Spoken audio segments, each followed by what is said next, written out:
Bem, pessoal, eu estou gravando esse vídeo ainda sobre o impacto do filme The Post, A Guerra Secreta. É um filme de Steven Spielberg que fala sobre os documentos secretos do Vietnã. Por mais de 30 anos, o governo americano escondeu do público dos Estados Unidos segredos conflitantes que certamente colocariam por terra os planos de se continuar com aquela guerra. Significa dizer que desde os anos 50, o governo americano sabia que a guerra do Vietnã era uma guerra perdida, não era uma guerra que se poderia ganhar. E mesmo assim, mandou para a morte mais de 200 mil jovens soldados norte-americanos. Esses documentos foram publicados inicialmente pelo jornal New York Times, mas saiu uma decisão da justiça americana proibindo que se continuasse com as publicações. O jornal The Post decidiu comprar a guerra através da sua proprietária, que também era a editora-chefe, e decidiu publicar os documentos secretos, mesmo desafiando a decisão da justiça americana. O caso foi parar na Suprema Corte e o jornal The Post e o New York Times ganharam por 6-3 na apelação feita a medida inicial de se proibir a divulgação das matérias. Claro que o governo de Richard Nixon foi o mais prejudicado, porque ele estava governando naquele momento e queria realmente que fosse mantido o sigilo dessas informações.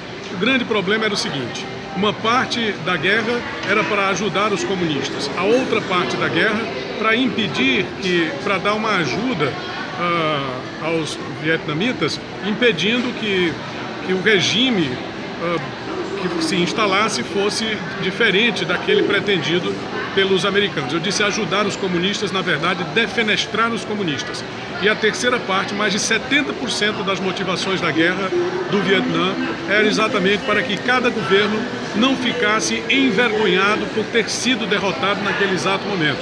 E para tanto contribuíram John Kennedy, Lyndon Johnson, o próprio Nixon, que posteriormente foi presidente dos Estados Unidos, e efetivamente manteve a luta no Vietnã com o receio de que a guerra terminasse com os Estados Unidos derrotados no seu governo. Então, todo o filme trata sobre liberdade de imprensa. A Suprema Corte decidiu que a imprensa existe para atender os governados e não os governantes. É tudo aquilo que, ao longo de quase 30 anos em atividade jornalística, eu sempre defendi. Por isso, sobre o impacto evidente de um filme que trata em nível de cinema sobre tudo aquilo que a gente vive hoje no estado do Piauí, quando os governantes tratam a imprensa como se fosse um departamento de sua própria sala de governo, como se fosse uma extensão do seu próprio governo. E infelizmente, como não temos uma opinião pública, a exemplo dos Estados Unidos, as coisas continuam como estão. Mas nós mantivemos e continuaremos mantendo a nossa luta no sentido de levar para as pessoas aquilo que é de interesse da sociedade e não de interesse do governo, como bem mostra o filme The Post, A Guerra Secreta. É isso aí, pessoal. Tony Rodrigues, Além da Notícia. Eu volto.